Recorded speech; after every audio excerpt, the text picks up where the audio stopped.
Praise lord అందరికీ. దేవుడు మిమ్మల్ని దీవించునుగాక. మరి ఈ సమయంలో ఒక గొప్ప విషయాన్ని బైబిల్‌లోంచి మీకు తెలియచేయాలని ఆశపడుతూ ఉన్నాను. మీరు ప్రార్థన చేసినప్పుడు దేవుడు ఎంత త్వరగా మీ ప్రార్థనకు జవాబిస్తారనేది దానియేలు గ్రంథం నుంచి ఒక 2 విషయాలు మీకు నేను తెలియజేస్తాను. శ్రద్ధ కలిగి వినండి. దానియేలు గారు మన 9వ అధ్యాయంలో చూసినప్పుడు ఆయన ఇర్మియా గ్రంథాన్ని ఒకసారి తెప్పించుకొని ఆయన చదువుతారనమాట.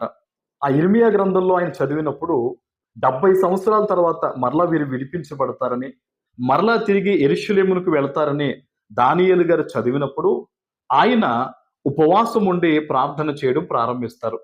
దానియేలు గ్రంథము 9వ అధ్యాయము 23వ వచనాన్ని చూసినప్పుడు, నీవు బహుప్రియుడవు గనుక నీవు విజ్ఞాపన చేయనారంభించినప్పుడు ఈ సంగతి నీకు చెప్పుటకు వెళ్ళవలనని ఆజ్ఞ బయలుదేరును.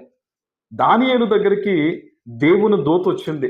ఆయన ఎంతో పశ్చాత్తాపంతో దానియేలు గారు తమ ప్రజలు చేసిన ప్రతి పాపాన్ని కూడా దేవుని దగ్గర ఒప్పుకుని, అయ్యా మమ్మల్ని క్షమించండి, మేము మీకు విధేయత చూపించలేదు, మమ్మల్ని మన్నించండి అని 21 దినాలు ఆయన ఉపవాసం ఉండి విజ్ఞాపన ప్రార్థన చేస్తూ ఉన్నాడు. ఆయన ఎక్కడా కూడా మొదటి రోజు కానీ, రెండవ రోజు కానీ, మూడవ రోజు కానీ ప్రార్థన చేస్తున్నానే, నాకు ఇంకా జవాబు రాలేదే అని ఆ ప్రార్థన ఆయన ఆపేలేదండి. 21 రోజులు ఆయన ప్రార్థన చేస్తున్నారు. దేవుని దూత 21వ రోజు దానియేలు దగ్గరికి వచ్చి దానియేలుతో ఈ మాట పలుకుతుంది. దానియేలు, నువ్వెంతో ప్రియమైన వాడివి, నువ్వు ప్రార్థన ప్రారంభించిన మొదటి రోజే దేవుడు నీకు జవాబు ఇవ్వమని నన్ను పంపించారు అని ఈ 23వ వచనంలో మనం చూడొచ్చు. అయితే ఈ యొక్క 21 రోజు ఎందుకు పట్టింది అని మనం ఆలోచన చేస్తే 10వ అధ్యాయము 13వ వచనంలో ఒక మాట ఉంది, చూద్దాం. 10వ అధ్యాయము 13వ వచనంలో చూస్తే, పారసీకుల రాజ్యాధిపతి 21 దినాలు నన్ను ఎదిరించెను. చూడండి, అక్కడ ఇంకా చూస్తే గనక మిఖాయేలు దూత వచ్చి నాకు సహాయం చేశాడు అని ఆ దూత దానియేలుకి సమాధానం ఇస్తూ ఉంది. మొదటి రోజే బయలుదేరాడు దేవుని దూత దానియేలు గారికి సమాధానం దేవుడు ఇవ్వమని చెప్తే, అయితే ఈ లోకాధికారైన సాతాను ఈ దూతను ఎదిరిస్తూ ఉందంట. నువ్వు దానియేలు వద్దకు వెళ్ళడానికి వీల్లేదు, ఈ సమాధానం దానియేలు వద్దకు చేరడానికి వీల్లేదని దూతను ఎదిరించి సాతాను పోరాడుతూ ఉన్నాడు. అయితే దానియేలు 21 రోజులు కంటిన్యూగా ఆయన ప్రార్థన చేశాడు కాబట్టి మరొక దూత వచ్చి, మిఖాయేలు దూత వచ్చి ఈ దూతకు సహాయం చేసినప్పుడు ఆ దూత వచ్చి దేవుని వద్ద ఈ సంగతులన్నీ కూడా ఇలా బయలుదేరిన దానియేలు, ఇవన్నీ కూడా నీకు తెలియచేయడానికి నేను వచ్చాను అని దానియేలు గారికి ఈ వివరణ అంతా కూడా దూత చెప్తుంది.